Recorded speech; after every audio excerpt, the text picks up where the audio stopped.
O PIC16 F877A, desde a sua primeira versão, lá em 2001, é até hoje um dos mais populares microcontroladores de 8 bits fabricados pela empresa americana Microchip.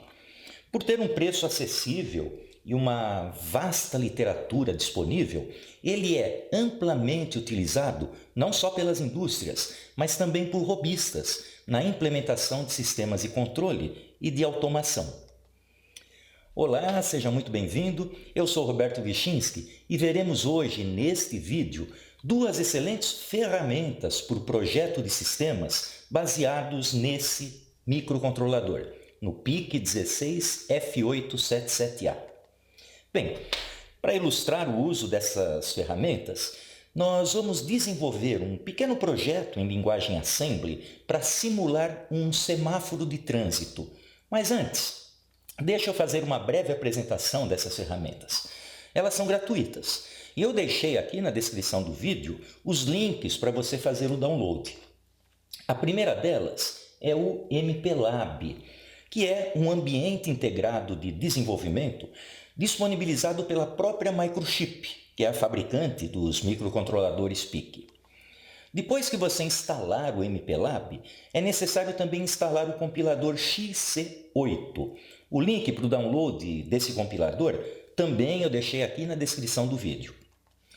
O XC8 é um compilador que, após a instalação, será integrado ao MPLAB e assim nós vamos ter um ambiente completo para o desenvolvimento de programas para os microcontroladores PIC. Bem, a segunda ferramenta que nós vamos usar é o simulador SimulIDE, que é um software para a criação e simulação de circuitos eletrônicos. Com ele, você pode construir o diagrama esquemático do seu projeto, incluindo o microcontrolador e até mesmo o firmware desenvolvido no MPLAB.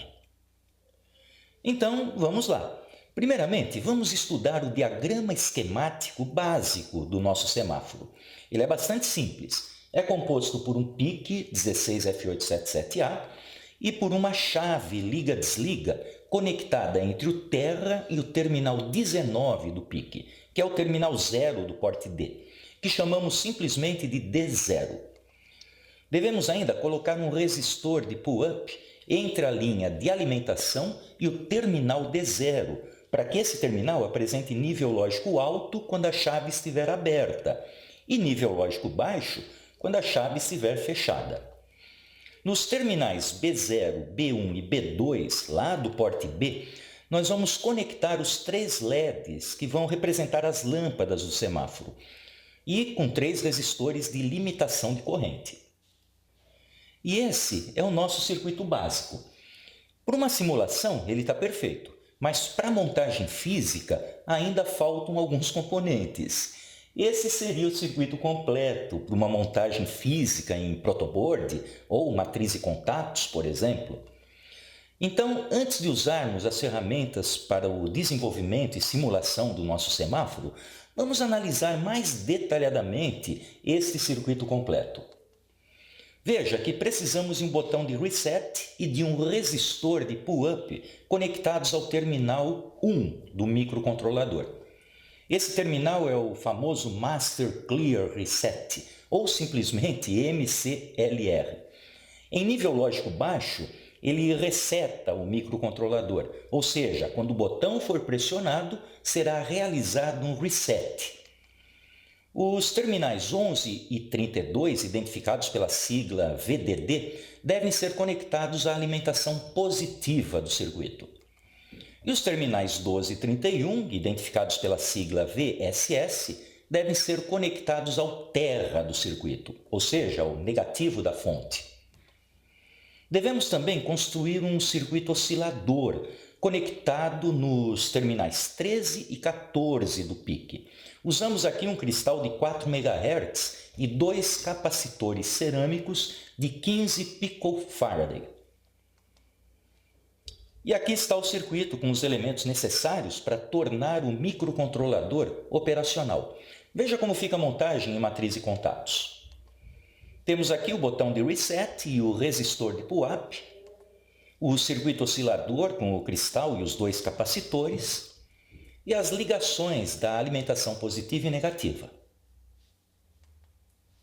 Agora, para completar o circuito do semáforo, precisamos de uma chave liga-desliga, 4 resistores e 3 LEDs. Como vimos, a chave deve ser conectada entre o terra e o terminal D0, e o resistor de pull-up deve ser conectado entre a alimentação positiva e o mesmo terminal D0. E nos terminais B0, B1 e B2, devemos conectar os resistores para a limitação de corrente e os respectivos LEDs, o verde, o amarelo e o vermelho. E assim temos o nosso circuito completo. Lembre-se de que para a simulação, nós não precisamos do botão de reset, nem do circuito oscilador e nem mesmo das ligações de alimentação. O simulador considera que eles já existem. E agora, mãos à obra. Vamos construir o nosso circuito no software Simu IDE e o programa no ambiente MPLAB. Muito bem. Agora, para que a gente crie o esquemático, vamos entrar na pasta onde o Simu IDE foi descompactado. Está aqui. E dentro dessa pasta nós temos a pasta bin. E dentro da pasta bin nós temos o programa, o Simu IDE. O ideal aqui é que a gente crie um atalho. Vamos criar, tá? E vamos jogar esse atalho na área de trabalho. Dessa forma, fica mais fácil, né, para a gente acessar o software. Ótimo. Muito bem, agora vamos abrir o Simu IDE. Observe que ele é um software bastante simples. Ele tem uma área de trabalho, onde nós vamos desenhar o circuito.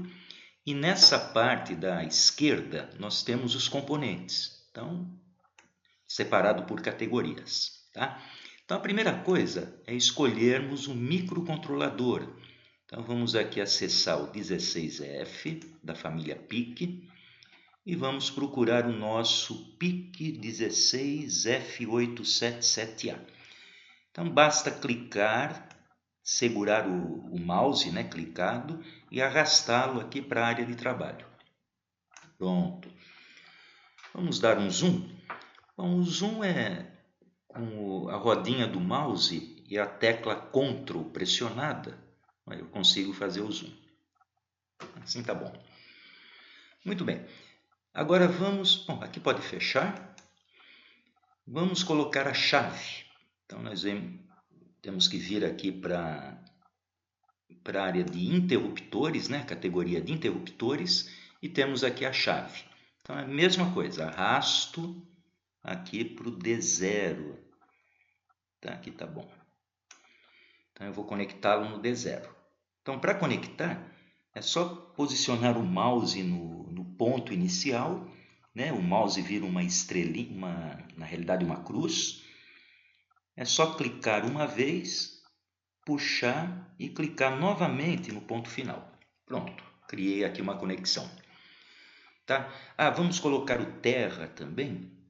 Aqui, terra, 0 volt. Pronto. E vamos fazer a conexão do terra. Aqui. Muito bem.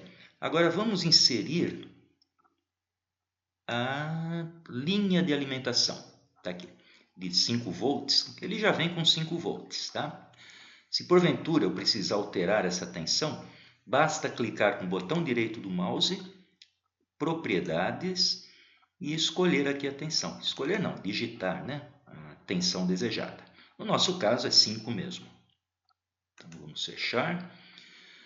E aqui eu costumo fazer o seguinte, ó, botão direito do mouse, peço para girar no sentido horário, para ele ficar em pé. Tá, mais ou menos aqui tá bom. Bom, agora nós vamos colocar aquele resistor de pull-up de 10 kg, né? 10 kΩ. Então vamos escolher aqui resistor, tá aqui. Vou girá-lo também. Aqui tá bom. E vou alterar a resistência dele aqui em propriedades. Vou mudar aqui para 10.000. Pronto. Observe que ele coloca 10 e só muda a unidade. Ele coloca um K na frente, né, do símbolo de ohm. Tá? Então, resistência de 10 kΩ. E agora vamos fazer a ligação, né? Conectar aqui a tensão e aqui. Pronto. Bom, precisamos também ligar o pino Master Clear, né, o MCLR, para que o circuito fique operacional. Tá, agora aqui nós não precisamos colocar o oscilador, não precisamos ligar a tensão, né, a alimentação, porque o SIMUIDE, né, o simulador, subentende que esses elementos já estão presentes, tá? Então aqui já é o suficiente para a gente simular. Uma coisa importante, eu preciso alterar as propriedades aqui do microcontrolador para dizer que nós vamos trabalhar com 4 MHz, tá? Aqui é só isso. Muito bem. Agora vamos colocar os LEDs, né? Primeiramente os resistores de limitação de corrente, vamos colocar, que é justamente 100 ohms, né? Então não precisamos alterar a resistência aqui. Aqui tá bom. São 3, né? Mais um. Tá. Ligação, lembrando, né? É no porte B, no pino 0, no pino 1 e no pino 2. O pino 0, tá aqui, ó, vai ser o verde, LED verde. Pino 1, B1 e o B2. Pronto. E os LEDs a gente encontra aqui embaixo, na parte de saídas, né? Categoria de saídas, nós temos os LEDs. Aliás, o LED. Então vamos colocar um aqui, segundo LED e o terceiro LED. Vamos colocar um terra, assim a gente já finaliza a ligação. Tá aqui, terra. E vamos conectar. Então, o princípio, aliás, o procedimento de conexão é bastante simples. Tá? Então, quando o mouse tomar a forma de uma cruz, é só clicar uma vez e arrastar para o ponto que eu desejar. Tá? Aqui, aqui e aqui. Pronto, agora é só alterar as propriedades dos LEDs. Então, o primeiro aqui de cima é o LED vermelho. Então, em propriedades eu tenho a cor, né, o campo cor, ele já vem com padrão amarelo. Então, é só clicar 2 vezes em cima e escolher o Red. Pronto. Mesma coisa com este. Propriedades. Tá aqui. Esse já é yellow mesmo, né? Já é amarelo. E o terceiro é o verde. Aqui. Verde é o green. Pronto. Então, com isso daqui nós criamos já o circuito, né? Fica pronto para a simulação, tá? Agora, para salvar, tá? Nós temos aqui o ícone, né? De salvar circuito. Eu poderia também acessá-lo pelo Ctrl S. E esse daqui é salvar como, tá? Como nós estamos fazendo, né, pela primeira vez, é um novo circuito, tanto faz. Então, eu vou clicar aqui no salvar como. Vamos dar um nome, né? Semáforo. Sem acento, né, normalmente. E salvar. Pronto. Então, nosso semáforo, né, nosso circuito já está salvo. Agora, o que nós precisamos é carregar o programa, né, para executar esse circuito, para fazer a simulação do circuito. Agora temos que utilizar o MPLAB para construir o programa, né, fazer toda a programação, tá? Então vamos minimizar aqui e vamos abrir o MPLAB clicando aqui no ícone que já está na área de trabalho. Ele vai levar um tempinho para carregar todos os módulos, então vamos aguardar.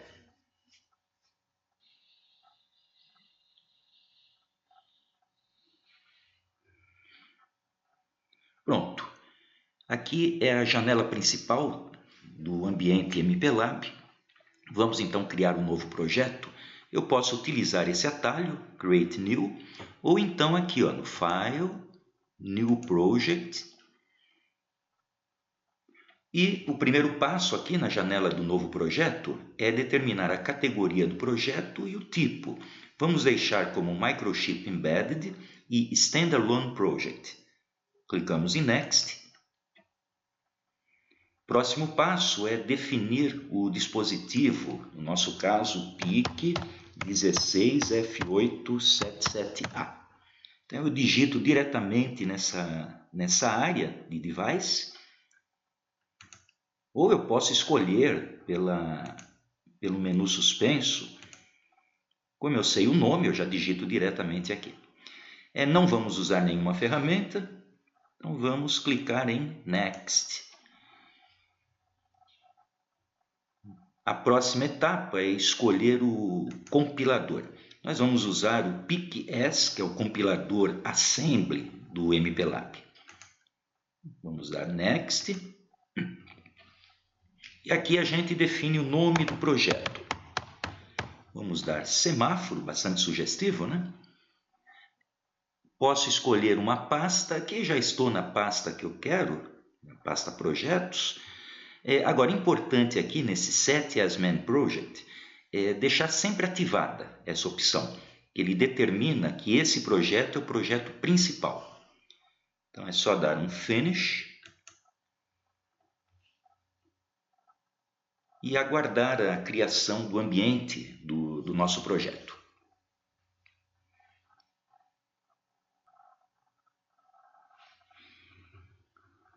Pronto.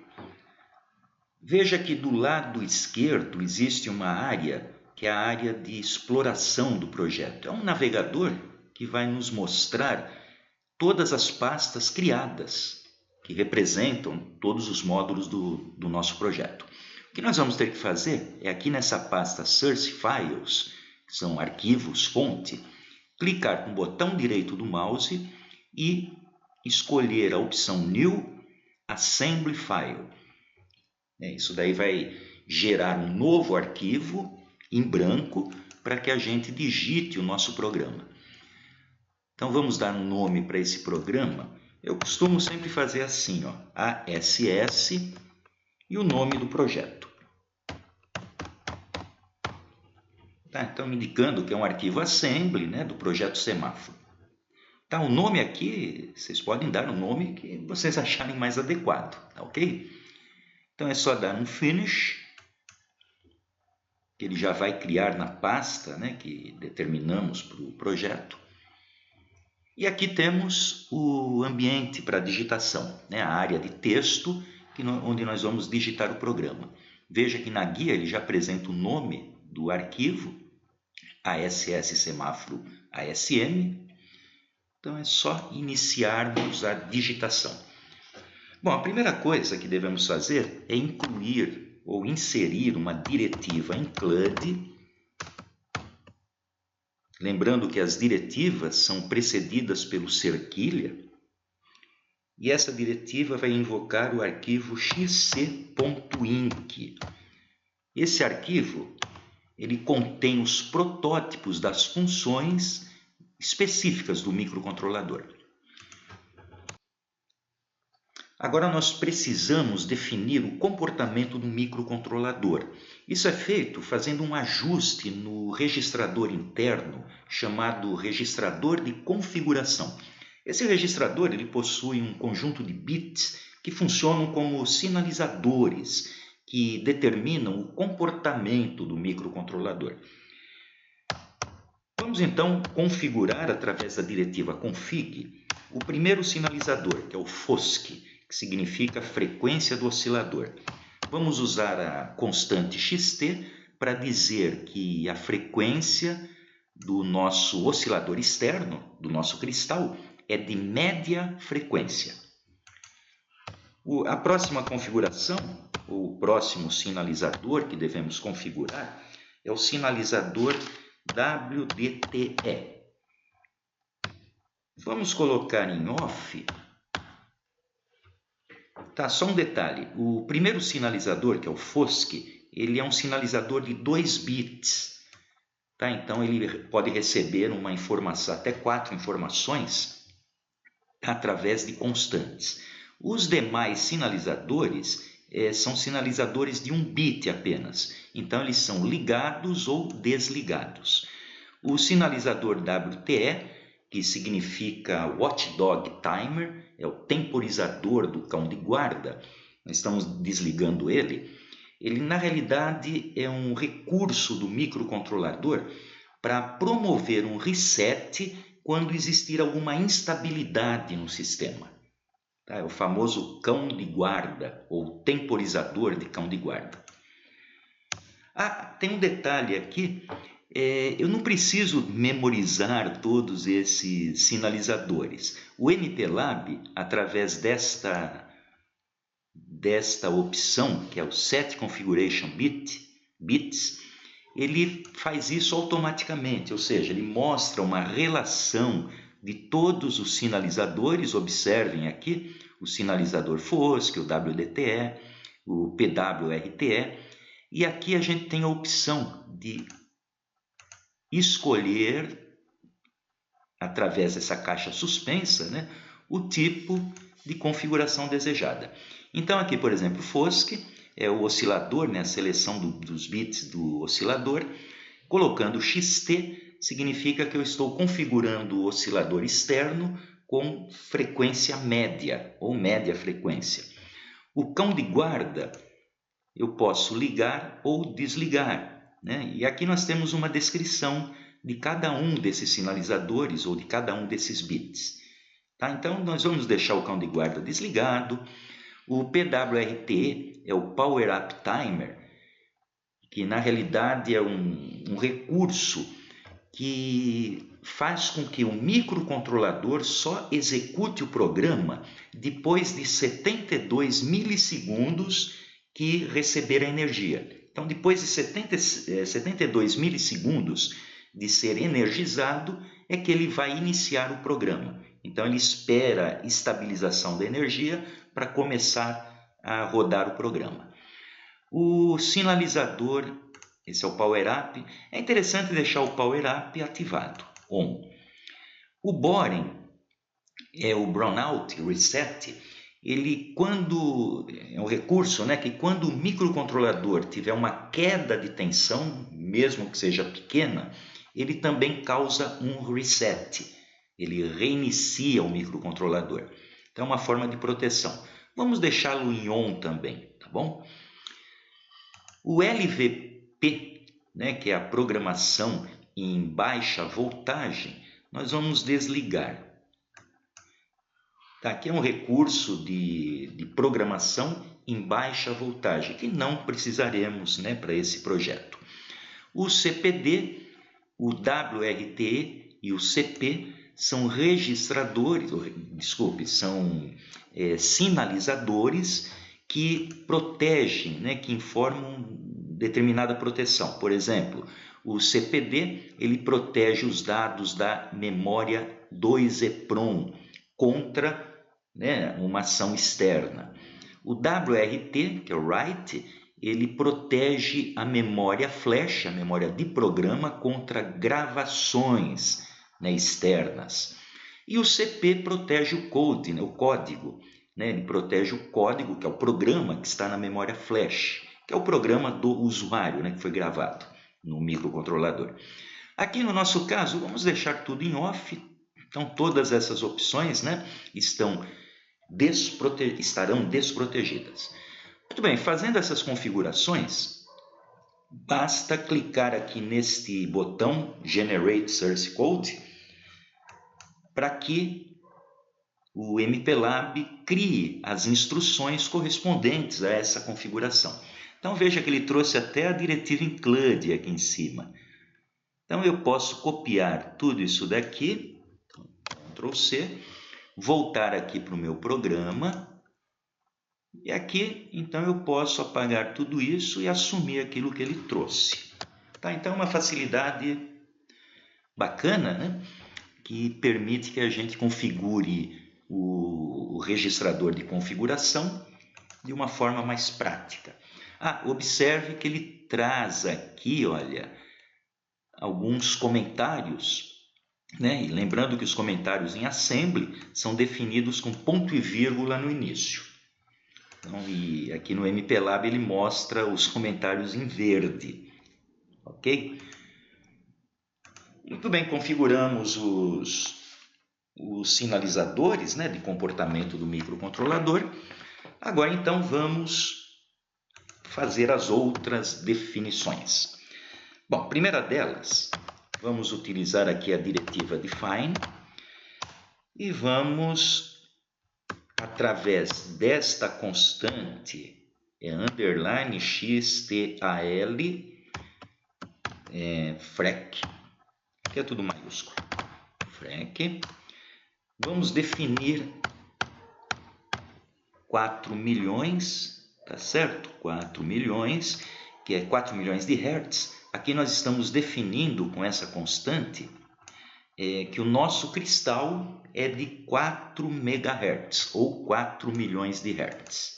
Tá? Isso é importante para que o microcontrolador ajuste, né, internamente a frequência.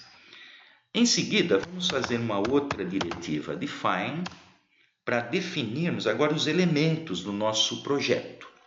Primeiramente, o LED vermelho. Vamos dar um nome de vermelho e vamos dizer que esse LED ele está associado ao porte B, pino 2, ao pino 2 do porte B. Vamos também fazer para os outros, né, elementos. Outra vez aqui o define, para o amarelo. O nosso LED amarelo está no porte B, no pino 1, vírgula 1. Mais um define,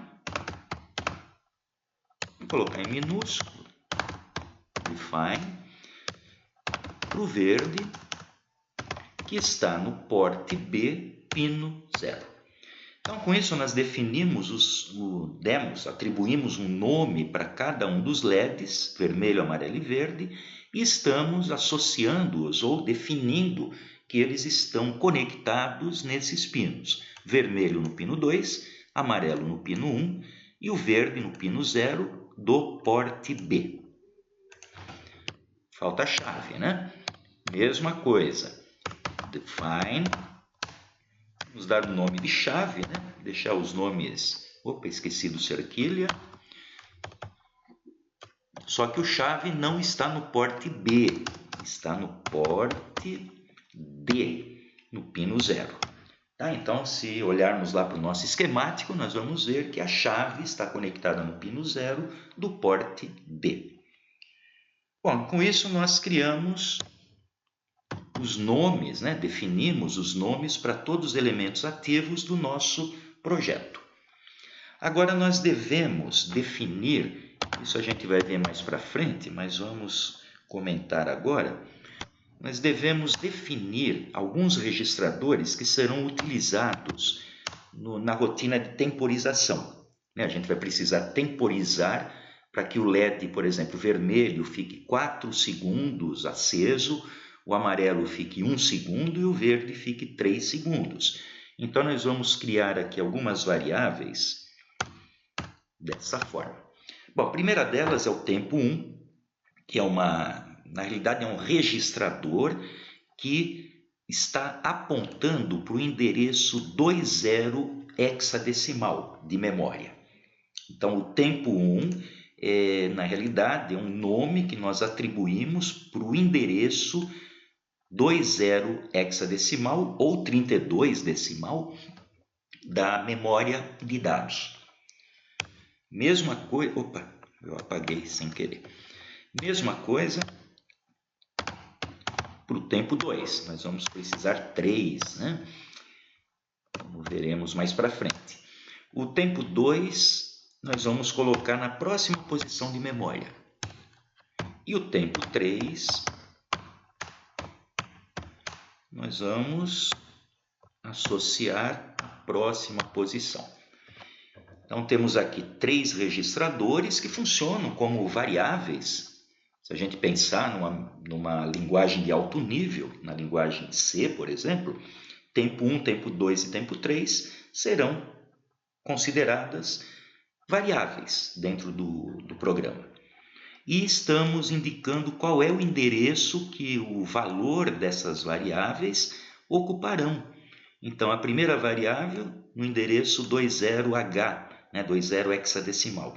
Lembrando que os valores em hexadecimal, em assembly, a gente representa com 0x. Então, o prefixo 0x significa um valor hexadecimal. Então, uma referência hexadecimal. Muito bem.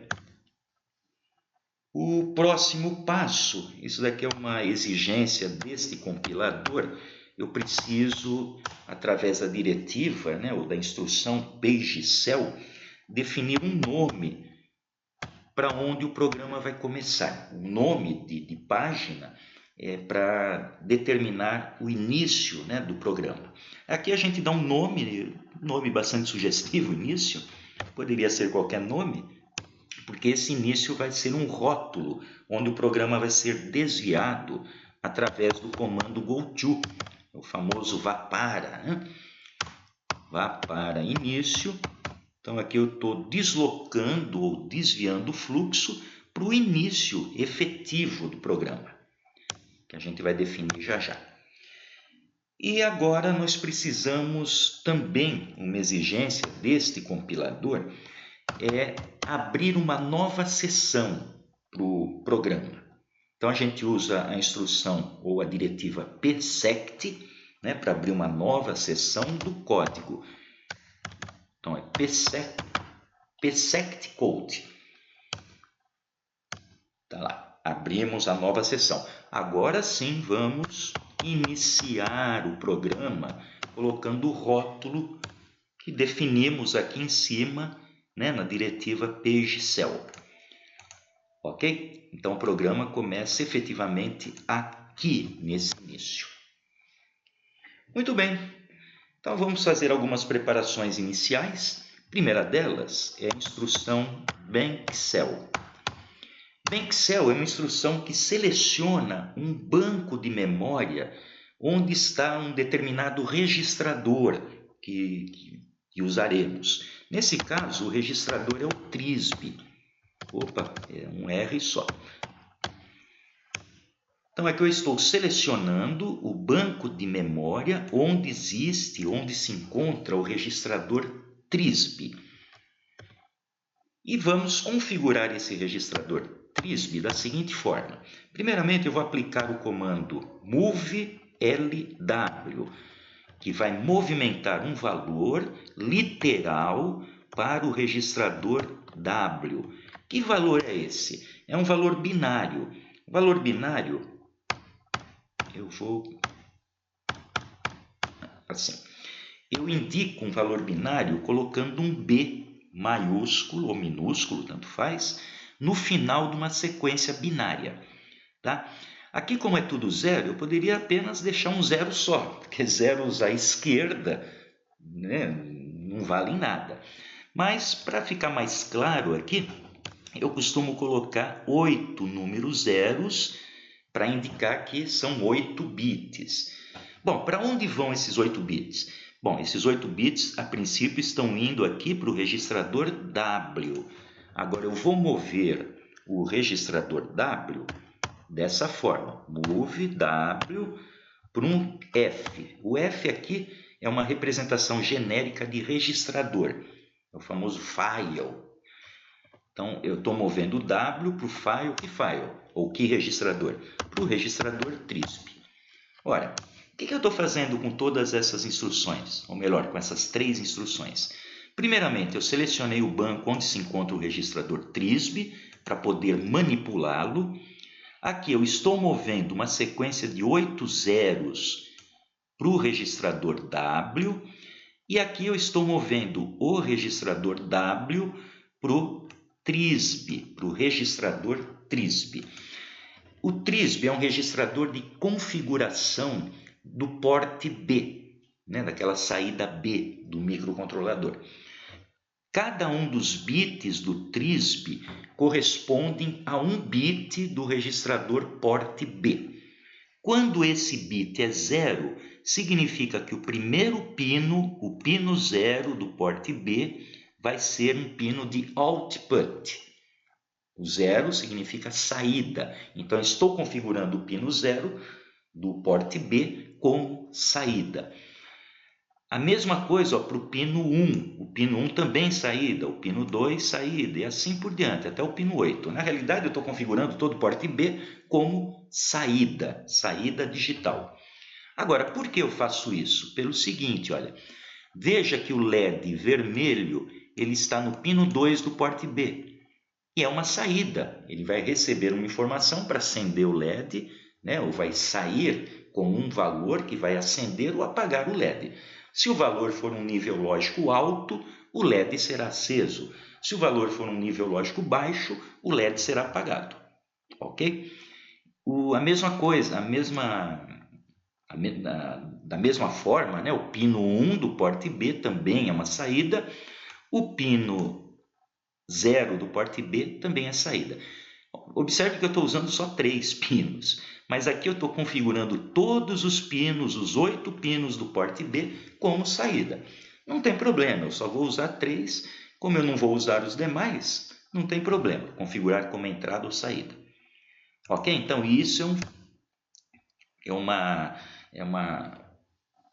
obrigatoriedade. Eu preciso, antes de usar um porte como entrada ou saída, eu preciso configurá-lo através do registrador correspondente, que nesse caso aqui do porte B é o TRISB. A mesma coisa eu vou fazer com o porte D, né, que é o segundo porte que a gente vai usar. Então vamos lá, BancCell TRISD. Agora eu vou selecionar o banco de memória onde se encontra o registrador TRISD. Eu vou mover uma literal para o W e essa literal vai ser 8 números 1. Binário também, né? Tenho que indicar que é binário. E vou mover o W para o registrador TRISD. Tá, observe aqui que agora eu estou jogando o número 1. O 1 significa input. Então, na realidade, entrada. Então, input é uma entrada. Por que eu estou configurando o porte D como entrada? Pelo seguinte, a chave está justamente no pino 0 do porte D. Então, esse porte, né, pelo menos o pino 0, tem que ser configurado como uma entrada digital. E eu faço isso colocando o número 1 aqui, olha, no 0, né, no bit 0 do TRISD, que corresponde ao bit 0 do porte D. Então, estou configurando ele como uma entrada. E da mesma forma, como eu não vou usar nenhum outro pino, somente o pino 0, não tem problema. Eu configuro, então, todo o porte D como entrada digital. Tá? Então, essas configurações são necessárias. Agora, eu vou fazer mais uma coisinha aqui. BancCell. Eu vou acessar o banco onde se encontra o registrador do porte B. Agora, o porte B é o registrador que efetivamente vai manipular os bits do porte B. Então, eu vou chamar esse banco, né? Selecionar esse banco e dar um comando clrf porte B. CLRF significa Clear File. Como eu falei, file é um nome genérico de registrador. Tá? Então, eu estou limpando, limpando o file, o registrador, porte B. Ou seja, eu estou jogando zeros no porte B como saída. O porte B é uma saída, né? Como a gente viu aqui, olha. Todo ele é saída. Quando eu jogo zero, o que vai acontecer? Todos os pinos do porte B, aqui em cima, serão colocados em nível lógico baixo. Então, os LEDs, nesse caso, serão apagados. Ok? Bom, então essa é a preparação inicial. Agora vamos definir uma estrutura. Eu costumo sempre colocar man para definir a estrutura de repetição principal do programa, tá? Lembrando que os rótulos, eles são de livre arbítrio. Vocês colocam aqui o nome que vocês quiserem. Eu poderia colocar aqui, ó, Zé, sem problema nenhum. Eu poderia colocar Mané, poderia colocar alguma coisa, mas eu prefiro colocar um nome mais sugestivo, tá? Man, até mesmo para lembrar do man lá da linguagem C, né, que significa principal. Então aqui nós colocamos um rótulo para definir a estrutura principal do programa. Agora nós vamos realizar as instruções que vão definir o comportamento do programa. Primeira coisa que nós vamos fazer é através da instrução BTFSC, que significa Bit Test File and Skip If Clear. Na realidade, ó, ele vai testar um bit e vai pular, vai fazer um skip, se esse bit for clear, se esse bit for limpo, ou seja, se for 0. Mas que bit é esse? É o bit chave. Ora, o chave é um bit? É um bit. Lembrem-se que nós definimos aqui o nome chave como sendo o bit 0 ou o pino, o terminal 0 do porte D, é a chave. Então aqui nós estamos testando esse bit, essa chave. Se a chave for 0, ou seja, lembrando que nós temos aí uma montagem na chave utilizando aquele resistor de pull-up. Então o resistor de pull-up faz com que, quando a chave estiver fechada, o valor do bit é 0. Quando a chave estiver aberta, o valor do bit é 1. Então, quando o bit for 0, significa que a chave está fechada. Então, ele não vai executar essa linha de baixo, ele vai pular. Lembrando, bit test file skip if clear. Então, ele vai pular se a chave for 0, se for limpa. Mas ele vai pular o quê? Esta instrução aqui, go to desligada. Aqui, essa instrução go to desligada vai desviar o fluxo no caso da chave estar desligada, ou seja, aberta. Se a chave estiver aberta, ele vai pular para este ponto do programa que nós vamos definir lá embaixo. Caso contrário, se a chave não estiver desligada, se a chave estiver fechada, vai ser 0. Se for 0, ele vai pular essa linha e vai executar as instruções que vêm após a linha do go to desligada. Agora, o que nós vamos fazer nessa próxima linha? Primeiramente, é o esquema normal. Nós vamos ter que acender o LED vermelho, mantê-lo aceso durante 4 segundos, depois apagá-lo, acender o LED verde, mantê-lo por 3 segundos e depois o amarelo. Então, começamos aqui pelo verde. Como a gente faz isso? BSF, vermelho. Ora, o que significa esse BSF? É o Bit Set File, tá? Bit Set. Set é para colocar o bit vermelho. O que é o bit vermelho? É o LED vermelho. É esse aqui, ó. É o pino 2, o terminal 2 do porte B. Então, o terminal 2 do porte B será colocado em nível lógico alto, bit 7. Então, o que vai acontecer? Vai acender o LED vermelho aqui. Muito bem. Agora, eu preciso mantê-lo aceso durante 4 segundos. Aí que vem, uma história mais complicada. Primeiramente, para mantê-lo aceso durante 4 segundos, eu vou determinar aqui um valor. Eu vou colocar 16, porque esse valor já foi calculado de antemão. Eu vou colocar um valor 16 dentro do registrador W. Esse 16 vai ser jogado para uma rotina que nós vamos chamar agora uma rotina atraso, que vai ser definida lá no final do programa, a gente vai ver.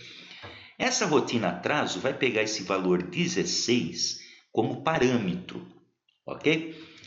E o que ela vai fazer? Ela vai rodar 16 vezes uma rotina que gasta um tempo de 250 milissegundos.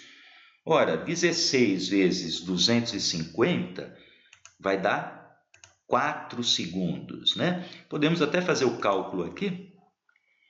Vamos abrir aqui a calculadora. Ó, eu tenho 16 vezes... Essa rotina atraso, como a gente vai ver, vai gastar um tempo de 250 milissegundos multiplicado por esse 16. Então, vezes 250 milissegundos. Vai dar, então, 4.000 milissegundos, que dá 4 segundos. Ok? A gente vai ver mais para frente o funcionamento dessa rotina atraso. A princípio, tá? É isso aqui.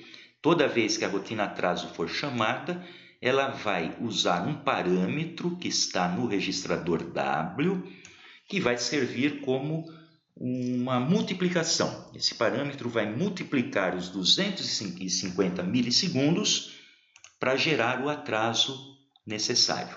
Tá? Então, aqui o LED vermelho vai ficar aceso durante 4 segundos. Bom, agora a gente precisa, depois disso, né, precisamos apagar o vermelho. Como que a gente apaga o vermelho? BCF, Bit Clear, tá? É o oposto do BSF. O BSF seta, então faz o nível lógico alto, então ele acende o vermelho. E o BCF é o Clear, Bit Clear File, vai apagar o vermelho. Bom, apagando o vermelho, o que a gente vai ter que fazer? Acender o verde. Então, vamos dar o comando bitsetfile para o bit verde. Acendeu o vermelho, mesma coisa. Eu vou ter que agora chamar a rotina de atraso. Então, eu vou mover, primeiramente, lembrando, né, acertando o parâmetro, eu vou mover para o W o valor 12. Então, 12 vezes 250, mais uma vez, vamos pegar a nossa calculadora. Então, 12 vezes 250, nós temos 3.000 milissegundos, que corresponde a 3 segundos. Então, o verde vai ter que ficar aceso durante 3 segundos. Então, vamos agora chamar a rotina atraso. Depois disso, vamos ter que dar um bit clear file no verde, né? Então, apagou o verde. Agora o amarelo, né? Apagou o verde, entra o amarelo, mesma coisa, bit set file, o amarelo. Viu como fica mais fácil utilizar os nomes ao invés do número do porte? Então, por isso que a gente faz aqueles defines aqui em cima para atribuirmos nomes. Fica muito mais tranquilo, muito mais fácil e mais legível, né, o código, utilizando esse tipo de recurso. Então, apagamos o verde, acendemos o amarelo. O amarelo vai ficar 1 segundo, né? Então, eu vou ter que mover para o registrador W o valor 4, né? Por que 4? Porque 4 multiplicado por 250 milissegundos dá 1.000 milissegundos, ou seja, 1 segundo. Não precisamos nem fazer a conta na calculadora, né? E vamos chamar agora a rotina atraso. Só isso. Vamos ter que apagar o amarelo, né? Ele fez então a bit clear file, ele acendeu o amarelo, ficou 1 segundo com o amarelo aceso, bit clear file, amarelo. Agora vamos ter que acender o vermelho de novo. Mas eu não vou ficar repetindo, né, os comandos. Como eu já estou aqui construindo uma rotina de repetição, eu vou fazer o seguinte, ó. Eu vou só dar um go to man. Comando go to é o vá para, né? Eu vou voltar, eu vou fazer com que o fluxo seja desviado novamente aqui para o man, para ele repetir o processo. Então, se a chave continuar ligada, né? Se a chave continuar fechada, ele vai pular essa instrução e vai executar de novo todas essas instruções. E isso vai ficar se repetindo enquanto a chave estiver fechada. No momento que a chave estiver aberta, então esse comando bit test file and skip if clear, se a chave estiver aberta, o valor lá do pino da chave vai ser 1, nível lógico alto, então ele vai cair nesta linha, ele não vai pular e executar esta linha desligada. Essa linha, na realidade, esse desvio, né? Desligado. Agora, precisamos definir o que é esse desligado. Então, terminou aqui a nossa rotina de... Oh, meu Deus! Lá para baixo. Terminou aqui a nossa rotina man, então a gente vai começar a rotina desligada. Também através de um rótulo. Ora, o que a gente faz quando a chave estiver desligada? Nós vamos ter que apagar os LEDs, né? Deixar os LEDs apagados. Então, para isso, eu vou chamar aqui, através da diretiva bankcell, eu vou acessar o banco de memória onde se encontra o registrador port B. Que é o porte que os bits estão, que os LEDs, na realidade, estão ligados. E vou dar um clear. Nós já usamos, né, essa função, é o clear file, para apagar, né, para jogar 0 aonde? No port B. Então ele vai apagar os LEDs com essa instrução.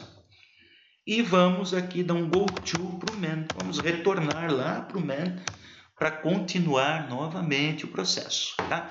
Então, enquanto a chave estiver desligada, ele sempre vai passar por aqui e vai chamar essas instruções. Ele vai sempre manter, aí no caso, os LEDs apagados. Tá?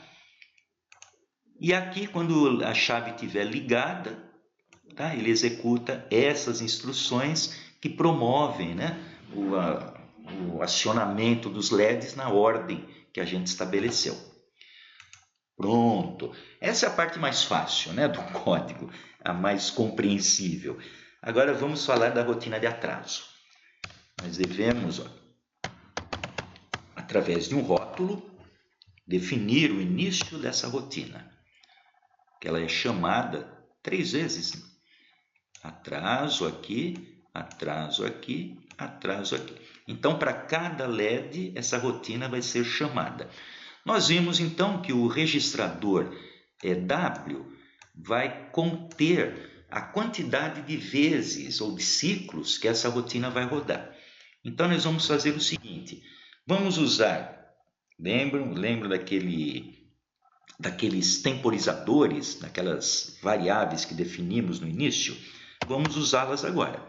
Então, move WF, eu vou mover o que está no registrador W para o tempo 3. O que é o tempo 3? Vamos subir aqui. Ó. Tempo 3 é um registrador que nós definimos no endereço de memória 22 hexadecimal. Tá? Na realidade, esse endereço aqui não me interessa mais, tá? Não vou precisar usá-lo. O que eu vou usar é o nome da variável. Então, quando eu faço essa movimentação, ó, eu vou mover o conteúdo de W para o tempo 3.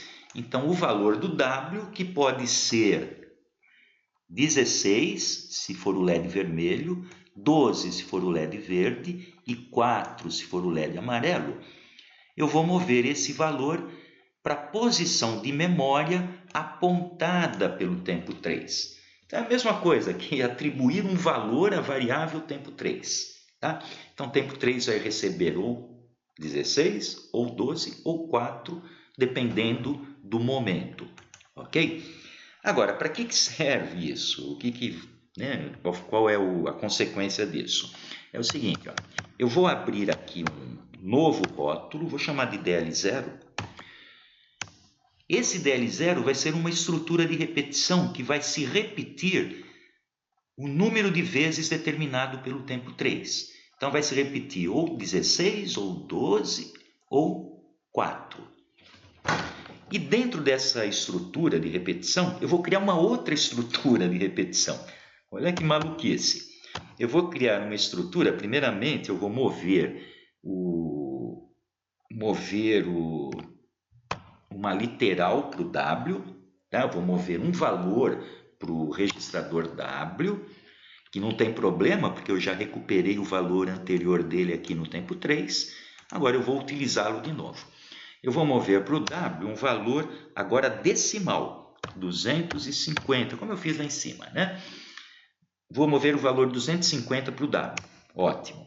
E vou mover o W para o registrador tempo 2, para fazer uma outra estrutura de repetição. Agora vocês vão perguntar, poxa, mas por que não faz apenas uma estrutura de repetição? Precisa ter outra? Precisa sim, pelo seguinte, o registrador tempo 3, assim como todos os registradores aqui, são registradores de 8 bits. E o que eu posso armazenar no registrador de 8 bits? Um valor de 0 a 255. Ora, mas eu tenho que promover um loop com um número de ciclos muito maior do que 255. Então, eu preciso criar vários loops até atingir a quantidade de ciclos desejada, tá? A gente vai falar um pouquinho mais adiante. Bom, fazendo isso, eu vou colocar aqui mais um loop. Ó, abrir um loop, né? Esse é o segundo loop, eu vou chamar de DL1, que é o loop que vai rodar 250 vezes. Então, esse loop aqui vai rodar o número determinado pelo tempo 3.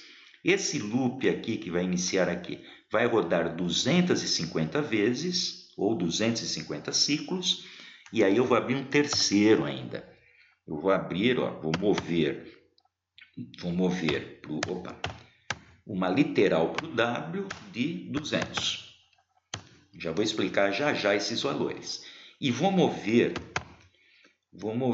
para o W, vou mover o W para o registrador agora tempo 1.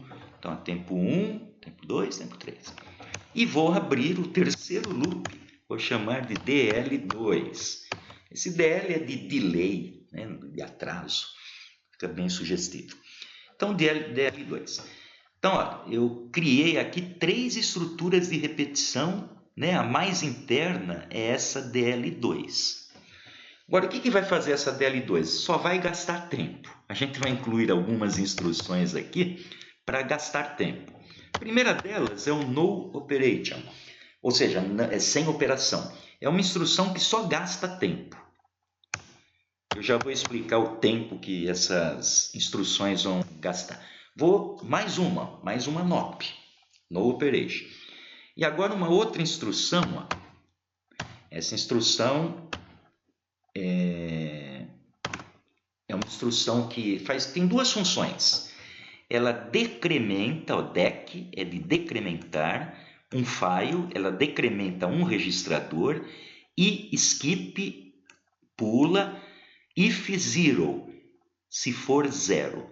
Ou seja, ele vai decrementar um registrador.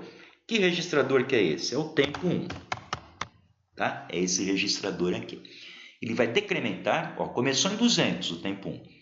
Decrementando passa a 199. E ele testa se é igual a 0. Se for igual a 0, ele pula para a linha de baixo. Opa, desculpe, se não for, aqui faltou uma coisinha ainda, eu preciso colocar um F aqui. Isso.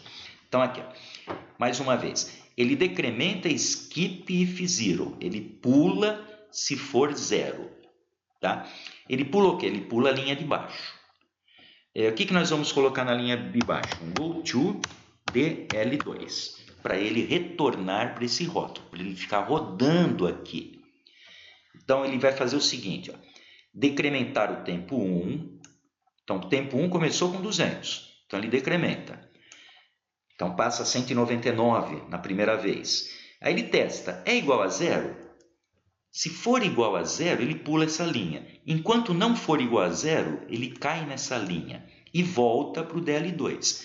Aí ele decrementa de novo, era 199, passa a 198. É igual a zero? Não. Então ele volta para o DL2. Então ele vai ficar rodando aqui quantas vezes? 200 vezes. Ele vai fazer esse ciclo aqui 200 vezes. Quando terminar as 200 vezes, ele cai aqui nessa linha de baixo. Ok? Agora, por que ele roda 200 vezes aqui? É para gastar tempo. Bom, lembrando aqui, pessoal, nós temos... Eu vou colocar comentários aqui. Nós estamos usando um cristal externo de 4 MHz. Ok?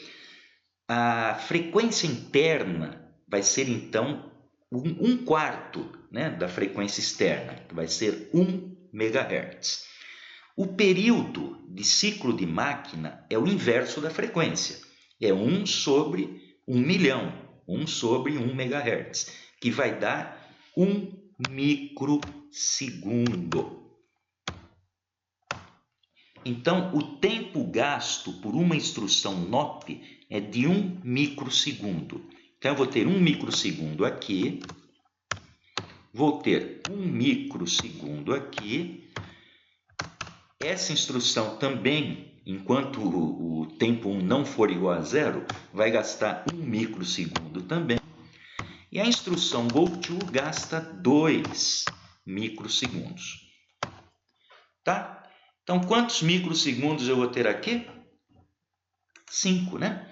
Então, aqui eu vou ter 5 microsegundos. Ok? Vezes 200. Então, ele vai gastar 200 vezes 5 microsegundos. Ele vai gastar 1000, né? 200 vezes o 5 dá 1000. Então, aqui ele gasta, nesse loop, 1000 microsegundos. Ok? Ah, mas 1000 microsegundos é muito pouco. Eu preciso, né, ter um tempo maior. Por isso que a gente tem os outros loops externos. Tá? Então, ele vai, ó, esse loop aqui, DL1, ele vai rodar quantas vezes? 250 vezes. Então, dentro do DL1, ele vai rodar 250 vezes e o DL2 200 vezes. Então, multiplica 200 por 250, eu vou ter aí um gasto, né, um número de ciclos de 50.000. Ele vai rodar 50.000 vezes aqui. Multiplicado por 5 microsegundos, né, 50 vezes 5 vai dar 250 microsegundos. 250.000, né, microsegundos, que dá, né, o tempo de 250 milissegundos. Que é o tempo que a gente determinou para gastar, para o tempo necessário para cada LED. Então, e o DL0 vai gastar aquele tempo, 4, né, para 1 segundo, 12 para 3 segundos e 16 para 4 segundos, que é um multiplicador desses 250.000 microsegundos, ou 250 milissegundos, né? Só que ainda não terminou, tá? Então, observe que a rotina é um pouco complicada em função desses loops internos. Agora, nós precisamos, ó, terminou esse loop aqui, o loop DL2, né, ele terminou, precisamos voltar para o DL1. Agora, para voltar para o DL1, eu faço a mesma coisa. Ó. Eu decremento, vamos colocar em maiúsculo, né? Eu decremento o registrador e pulo, né, skip if zero. Qual o registrador? Agora é o tempo 2. Então, quando o tempo... Aqui eu coloco um F. Esse F a gente precisa colocar para informar que a operação de decremento vai ser sobre a própria variável, né, o próprio registrador tempo 2. Ok? Então, eu coloco um F aqui só para indicar isso. E dou um GoTo DL1. Então, esse 200 aqui, que começou com o tempo... Aliás, desculpe, o 250, que começou com o tempo 2, ele vai ser decrementado aqui. E toda vez que ele é decrementado, ele volta e reinicia a contagem do tempo 1. Significa que essas instruções aqui, essas que gastam 5 microsegundos, serão repetidas 250 vezes 200 vezes. E ainda temos o tempo 3. Temos que a mesma coisa, ó, decrementar, decf, sz, tempo 3, também f. E vamos dar um go to para onde? DL0. DL0. Tá? Eu pulei umas linhas aqui só para separar, tá? Mas eu não gosto muito de pular linha. Eu vou apagá-las. Aqui. E aqui. Pronto. Então, com isso, nós terminamos a rotina. Essa rotina, então, o atraso que começa aqui, ela será chamada toda vez que um dos LEDs é acendido, né, aceso, para gastar o tempo necessário, né, para manter o LED aceso. Tá? Então, essa rotina não faz absolutamente nada, ela simplesmente roda para gastar tempo. Tá? Em Assembly, a gente precisa fazer assim. Se fosse uma outra linguagem, uma linguagem de alto nível, nós temos funções já prontas para realizar esse tipo de coisa. Agora, no Assembly, tudo deve ser feito na unha, né? Dessa forma. Muito bem, terminou a rotina, eu dou um comando return, né? A instrução return, para que ela retorne para o ponto onde ela foi chamada. Então, depois que a rotina é executada, que gasta aquele tempo, ele cai aqui na rotina return, e o return vai desviar o fluxo para a linha subsequente à chamada. Então, depois que eu chamo aqui, por exemplo, esse atraso, essa rotina atraso, ele vai executar a rotina lá embaixo. Quando terminar, ou seja, quando encontrar o return, ele vai desviar o fluxo para cá, vai continuar o processo. Então, não esqueçam do return depois de uma subrotina. E para finalizarmos o programa, agora acabou mesmo, end. Aí vocês vão falar, poxa, mas o programa nunca vai passar por aqui, ele sempre vai voltar lá para o main, mas é necessário colocar sempre um final para indicar o final físico do código, né? O final físico do programa. Então, end finaliza o programa. Eu acho que o programa está pronto. Vamos então gravar. Ele já faz o salvamento automático, mas é sempre importante, interessante a gente clicar aqui para salvar, garantir o programa salvo. Agora nós devemos compilar, né? Gerar o programa binário. Como a gente faz isso? Entramos aqui então no menu Production. Dentro do menu Production, a primeira opção é Build Man Project, né? Para fazer a construção ou compilação do programa.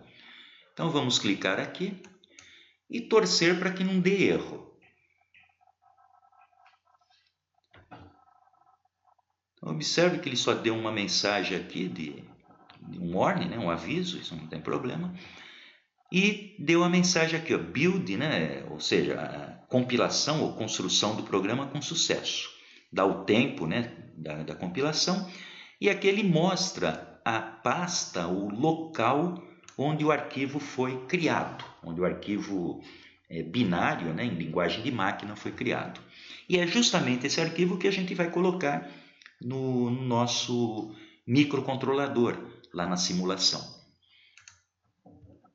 Agora, só para ilustrar alguns detalhes, eu vou voltar aqui para o código. Bom, nosso programa foi compilado, não teve erro nenhum, mas eu gostaria que tivesse dado um erro para a gente ver. Vamos fazer o seguinte, eu vou colocar um nome, colocar um R aqui, né, bem louco. Isso aqui é um erro, né? Porque a diretiva tem que ser diretiva include e não includer. Então, só para ilustrar, né, o que acontece. Aí eu vou produzir novamente, ó. Construir novamente o programa. Ele vai dar um erro. Não, vai dar um monte de erro, né? Então, observe que ele desencadeou, com apenas um erro, ele desencadeou uma série de erros. E o programa não foi, né, terminado. Ele falou que a construção foi, né, teve uma falha. Então, o que a gente vai fazer? Primeiro, se acontecer isso, É só clicar aqui, olha, no primeiro link de erro, ele está falando, ó, erro de sintaxe. É só clicar no primeiro erro, ele aponta a linha onde se encontra o erro, aí a gente corrige. E compila novamente. Sempre interessante fazer isso. Deu erro, às vezes um erro desencadeia uma série de outros. Então busquem o primeiro erro, corrijam e compilem novamente. Tá? Então, pode ser que seja apenas aquele erro, o primeiro. Nem sempre é assim, mas é sempre uma boa estratégia. Muito bem, agora o que nós vamos fazer? Voltar lá para o nosso Simul IDE e continuar o procedimento, o processo de simulação. Então vamos lá. Prontinho, voltamos ao esquemático. Bom, agora nós precisamos carregar o programa para dentro do microcontrolador. Então vou clicar com o botão direito do mouse sobre ele e acessar o item carregar firmware. Agora eu vou aqui para a pasta onde nós criamos o projeto do MPLAB. Está aqui, projetos, semáforo X. Dentro da pasta dist, eu vou encontrar a pasta default. E dentro da default, a pasta production. E está lá o nosso programa, semáforo.x.production.x. Então é só selecioná-lo. Pronto, ele foi carregado para dentro do microcontrolador. Agora, para fazer a simulação, nós temos aqui o botão, esse ícone de ativar circuito. Então é só ativar o circuito. Pronto, iniciou-se a simulação. Vamos ver se está funcionando, Vamos fechar a chave. Está aqui, o LED vermelho acendeu, o verde acendeu, o amarelo e o vermelho. Tá? O vermelho fica 4 segundos, o verde 3 segundos e o amarelo fica 1 segundo aceso. Tá? E esse processo vai se repetindo, como nós vimos lá na programação, enquanto a chave estiver fechada. No momento que eu abro a chave, ele vai terminar o ciclo e não vai mais realizar nada. Pronto. Para pausar a simulação, eu tenho esse botão aqui, ó, pausar simulação. E esse botão, que ativa o circuito, ele encerra a simulação. É como se fosse o liga-desliga da simulação. Tá? Muito bem, com isso nós constatamos que o programa está funcionando, tá? Perfeitamente. Vamos então fechar. Muito bem, então por hoje vamos ficar por aqui. Espero que essas informações tenham lhe ajudado de alguma forma a compreender melhor esse universo dos microcontroladores.